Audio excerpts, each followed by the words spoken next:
일단 기본적으로 치과 검진은 증상이 있을 때 가시면 늦습니다. 증상이 느껴지면 말기예요. 그래서 머리가 다 썩어서 없어졌고 머리 내부에 신경 속까지 염증이 생겼어요. 그 다음에 뿌리도 못 쓰겠어요.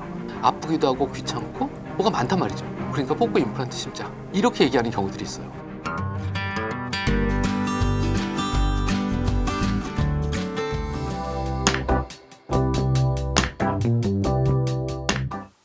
우리가 좀 무서운 얘기지만 팔이 없어졌어요. 그럼 이제 인공 팔을 이렇게 끼워야 되지 않습니까? 다리가 없으면 인공 다리 플라스틱으로 된 걸 끼우죠. 이걸 보통 인공이라고 표현합니다. 치아가 없으면 어떻게 해요? 인공 치아를 넣는 겁니다. 그래서 턱뼈에다가 나사못 같은 거를 큼지막한 걸 심고 그 위에 이 모양 돼 있는 인공 물질을 올려서 씹을 수 있는 기능을 만들어 주는 거니까 임플란트는 내 치아가 없어졌을 때 하게 되는 겁니다. 그런데 이제 이게 두 가지 경우로 생겨요. 하나는 너무 많이 썩었어요. 그래서 머리가 다 썩어서 없어졌고 머리 내부에 신경 속까지 염증이 생겼어요. 그 다음에 뿌리도 못 쓰겠어요. 그럼 이제 어쩔 수 없이 뽑습니다. 그럼 그 자리에 임플란트 심어야 되겠죠. 그런데 이제 우리가 그 과정을 살펴보면 머리가 조금 썩었을 때 치과 갔으면 떼워서 막을 수 있었을 텐데 그 다음번에는요. 요건 많이 썩었으니까 신경치료라도 해서 머리를 씌웠으면 이거 보통 우리가 크라운이라고 그럽니다. 금리 씌우는 거죠.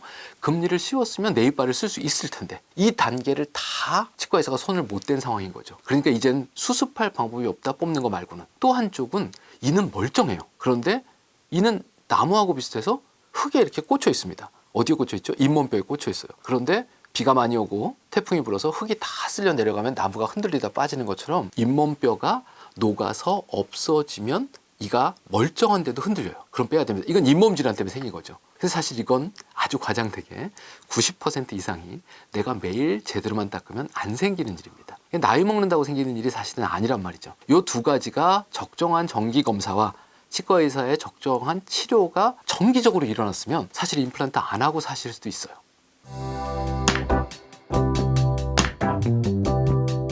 우선 기본적으로는 2차 신경치료까지 해야 돼요. 그러면 치과를 4-5번을 가야 됩니다. 그 다음번에 씌워야 돼요. 그러고 난 다음에는 이 신경치료한 치아는 100% 치료가 됐다고 장담할 수 있는 의사가 없어요.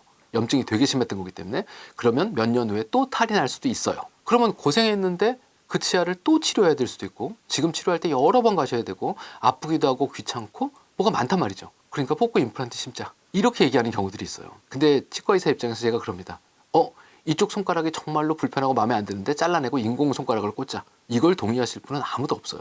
아무리 기계 장비가 잘 만들어져도 내 손가락만은 못한 겁니다. 관절이 좀 아프더라도 내 몸이 나은 거죠. 인공관절 해보신 분들은 아마 아실 거라는 생각이 듭니다. 임플란트는요. 뼈에 돌덩이처럼 딱 달라붙습니다. 우선 1번 치아는요. 뭐하고 연결이 되어 있냐면 인대로 뼈하고 연결이 되어 있어요. 임플란트와 치아의 가장 큰 차이점은 인대입니다. 무슨 얘기냐면 씹을 때마다 요건 쫄깃쫄깃한데 이건 찔깃찔깃하고 이건 바삭바삭해. 이걸 누가 느끼냐? 그 인대가 느껴요. 이걸 우리가 식감이라고 합니다. 씹을 때 이가 움직인대요 사실. 눈에 안 보일 정도로. 그래서 그 움직이는 느낌을 가지고 쫀득쫀득을 느끼시는 거예요. 근데 이쪽은 뼈하고 딱 붙어있는 임플란트입니다. 얘는 아무것도 못 느껴요. 그냥 기계적으로 콩콩콩콩콩콩 씹는 거예요. 그래서 맛이 없어요.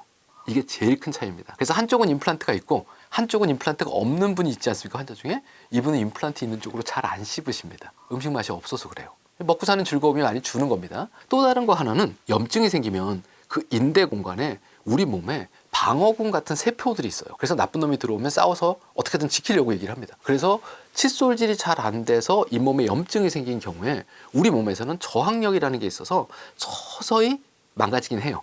하지만 서서히 망가집니다. 그러니까 60 넘어서 이가 흔들리는 일이 생기는 거예요.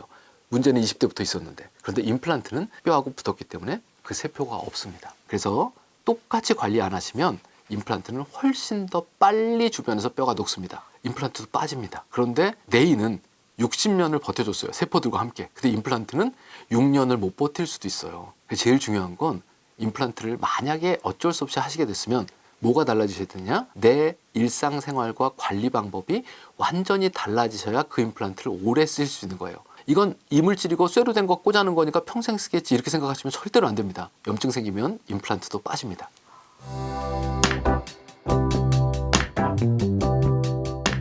이거는 내 자연치하고 똑같습니다. 자, 아래쪽에 있는 여기 있는 뒤에서부터 두 번째 어금니가 제일 처음 나오는 영구치입니다. 언제 나오냐? 6살 때 나옵니다. 그럼 6살 때 나와서 내가 100살까지 산다고 치면 몇 년을 쓰는 거냐?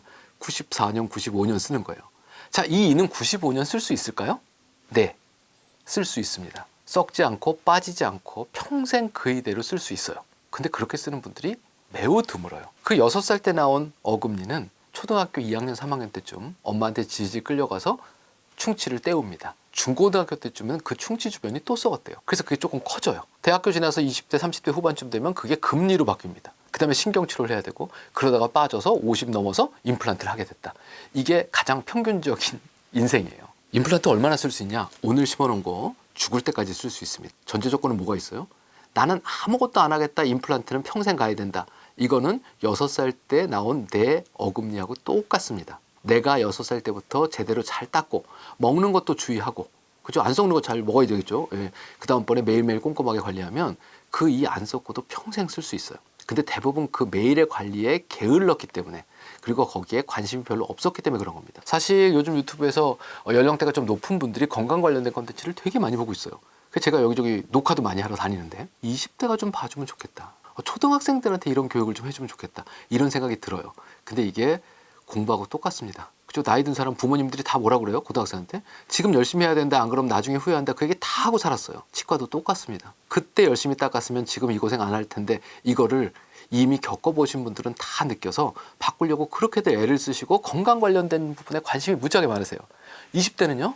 술 먹고 담배 피고 밤새우고 게임하고, 보시기엔 안타깝지 않습니까? 오늘부터 달라지시면 어저께 심은 임플란트 평생 쓰실 수 있고요. 내가 달라지는 게 없으면 그 임플란트도 곧 빠집니다.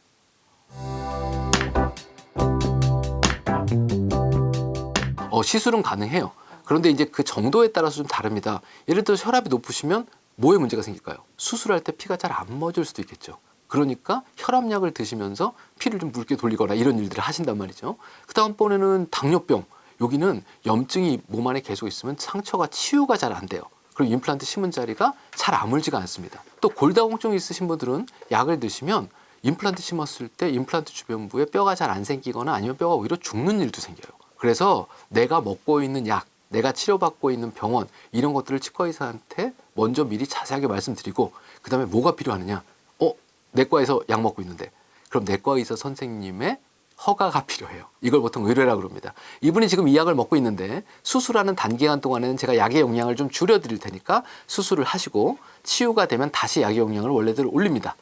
그러니까 임플란트 수술하세요.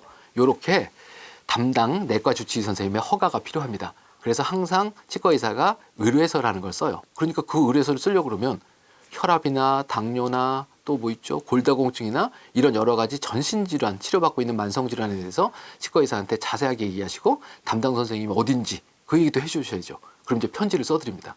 그래서 두 의사가 서로 의견 교환하면서 대부분의 경우는 가능하지만 어쨌건 간에 협진이라는 게 필요한 항목입니다.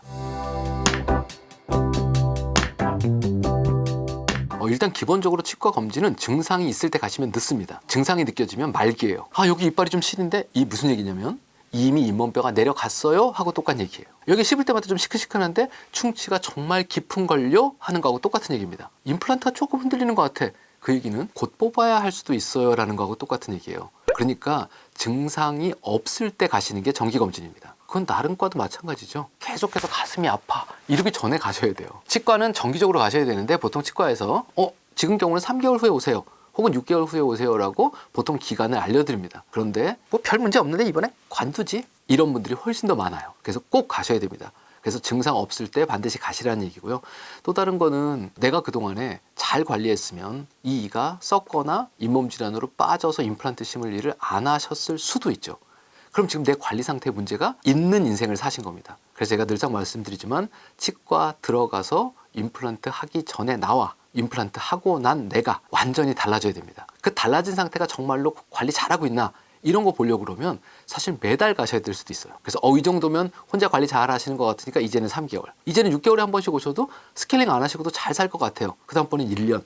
이렇게 해서 치과 가는 거를 치과 의사의 도장을 받아가면서 기간을 늘리시면 스케일링 없이 염증 없이 임플란트도 오래 쓰실 수 있습니다.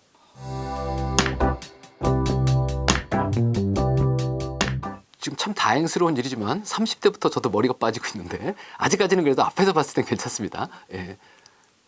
어디 가서 머리를 심을까? 저도 고민이에요, 사실. 그렇죠? 그러니까 대부분 유튜브 보시고 또 네이버 같은 데서 검색하시고 이렇게 해서 치과에 찾으시는데 환자 열심히 보는 치과 의사는 솔직히 말씀드리면 그렇게까지 나와서 뭘 하기 힘들어요. 또 다른 거는 환자가 많은 치과는 절대로 광고하지 않습니다. 우리 치과에 오시면 싸게 해드릴 수 있어요. 우리 치과에 오면 오늘 당장 임플란트 신고할 수 있어요. 이렇게 광고하는 치과만 피하셔도 큰 성공입니다. 나 저 사람 텔레비에 봤는데 안타깝게도 지금 여기 유튜브라 제가 말을 편하게 했지만 TV에 나와서 이야기하는 경우는 대부분의 경우를 광고 방송이라고 보시는 게 맞습니다. 흔히 말하는 공영방송 같은 경우, 그렇죠, 이제 공중파죠. 이런 경우는 제가 아무리 유명해도 저를 잘 안 부릅니다. 왜냐하면 신뢰성 문제나 이런 것 때문에 대부분 대학에서 근무하는 사람들을 불러요. 이분들은 환자를 몇 명 보는 거와 상관없이 월급이 똑같지 않습니까? 그래서 언론에 많이 노출된 사람 병원에, 저도 그렇죠, 언론에 많이 노출된 사람 병원에 가는 거는 그렇게 추천드리진 않아요. 이게 1순위고요. 그 다음번에 이제 병원에 갔는데 임플란트 누가 심어요? 치과 의사가 심겠죠. 그럼 치과 의사하고 얘기를 해야 될 텐데 치과 의사는 잠깐 보고 가고 뭐 직원이 나와서 자꾸 얘기하더라. 오늘 요거 하고 가시면 요렇게 해가지고 요거 얼마인데 요렇게 해드릴게요. 뭐 이런 얘기부터 시작해서 저희 원장님 진료 잘하시니까 저희 치과에 하시면 요렇게 해드릴게요. 뭐 이런 얘기 한다든가 뭐 좀 물건 파는 거 같지 않습니까? 요런 치과도 좀 피해 볼 만하죠. 그래서 상담은 수술할 사람, 치료할 사람이 하는 게 맞습니다. 그래서 의사하고 얘기하기 어려운 병원, 여기도 별로 그렇게 권할 만한 병원은 아닌 것 같아요. 사실 요 두 가지만 피해가도 50% 이상 성공입니다. 두 번째로는 내가 갔는데 여기 병원 분위기가 자꾸 와서 나한테 뭘 팔려고 그러는 것 같다. 그럼 이제 생각 좀 해보고 오겠습니다. 그러고 나오시면 돼요. 근데 이제 너무나 싹싹하고 친절하고 잘해줄 것 같고 더더군다나 싸게 해줄 것 같으면 그 자리에서 도장 찍는 경우가 있는데 뭐가 됐든 간에 당일날은 도장 찍지 마시고 내가 조금 더 알아보겠다 그러고 나오셔서 연세가 조금 드신 분들은 자식들한테도 한번 물어봐서 검색 좀 해봐라. 그럼 이제 또 젊은 사람이 봤을 때 검색했을 때 안 보이는 게 보일 거란 말이에요. 그 사람들 의견도 좀 들어보고 그 다음번에는 나머지는 인간성인 것 같아요. 가서 만나봐서 의사하고 얘기해봤는데 이 사람하고 얘기해보니까 마음이 참 편하고 잘해줄 것 같다. 이런 인간적인 신뢰가 드는 병원을 찾는 것도 되게 중요합니다. 이제 제가 교정치료하면서 저는 이제 임플란트는 못하는 사람입니다.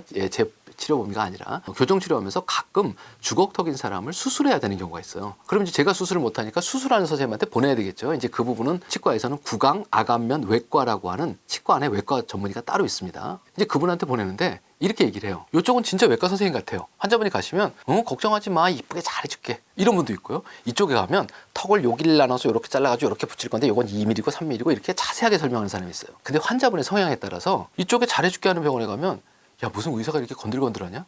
설명도 자세히 안 해주고 이런 사람이 있고요. 또 이 자세한 병원에 가보면 속에 무슨 뒤가 구리는 게 있어서 이렇게 나한테까지 말을 많이 하냐?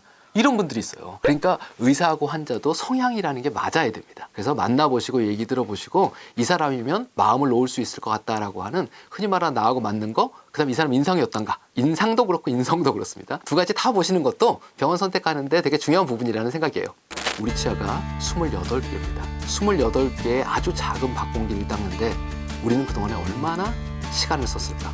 평균 내보니까 한 40초쯤 닦는 게 우리나라 평균이래요. 3분은 무지하게 긴 시간입니다. 의심되시면 오늘 타이머를 켜놓고 일상생활에서 있다는 것처럼 한번 닦아보세요.